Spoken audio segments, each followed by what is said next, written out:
In today's video, I want to give you guys sprint techniques to remove the false step from your sprinting. For most guys, if you remove that false step, that gives you the ability to increase your speed, cut down on your 40 time, and just be a better overall athlete. I'm Justin Miller, owner of Legends of Athletics. I have 9 years of training experience within the sports performance industry, with over 60% of my athletes getting collegiate scholarships and offered collegiate scholarships. So one of the biggest things that I see, especially when you first get an athlete and you get ready to go through training sessions with them, is an inability to sprint without taking that false step backwards. See the video. And so what that looks like is, to make it very simple, the athlete is stepping from their back leg instead of pulling from their front foot. And so we do have different sets of rules that allow us, or different sets of drills that will allow us to help that athlete to remove that false step, or be better at cutting down the false step, or how much they use the false step. Now, that takes a while to unlearn and to fix and redo things like that, because you didn't learn it overnight. It's not something that will be removed overnight. And honestly, it's pretty natural unless you learn how to run and push off that you take a false step. Most people that are in a 2-point stance will take a false step, unless you're pushing from blocks or you're just a trained sprinter, runner, athlete. Some of the best athletes that I like to look at directly when training athletes on sprint technique, though every athlete is not in this ball field, are sprinters. Olympic athletes, track, collegiate level athletes, to learn sprint techniques. As far as, like, you got the foot drag, you got removing the foot drag. It's a lot of techniques that you can use to enhance your athlete's ability to be better at sprinting. And so one drill that I'm going to show you guys is a technique to help you remove that false step from your sprint technique. I'm going to show you guys the beginner version. If you go over to our Patreon, link in the description, then you can get more in-depth videos on what it is I'm talking to you about, as well as you can get workouts and stuff like that to do as an athlete.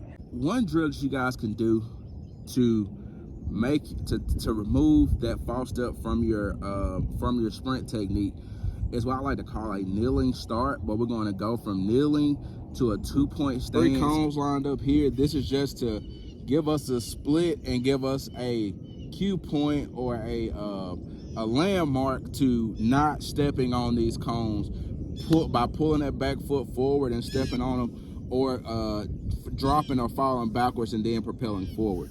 So to demonstrate this drill, as you can see, my foot is under my knee, and my hip and my back leg is sitting right under my hip. So I start here by splitting the cones with my front leg.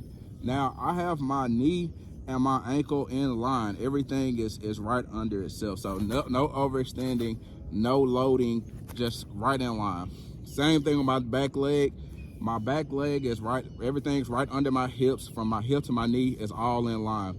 So when we raise up, and I may get out of the frame here, and sorry if I'm screaming, I'm talking talking outside. So I just want to make sure you guys can hear me, because I don't have a clip mic.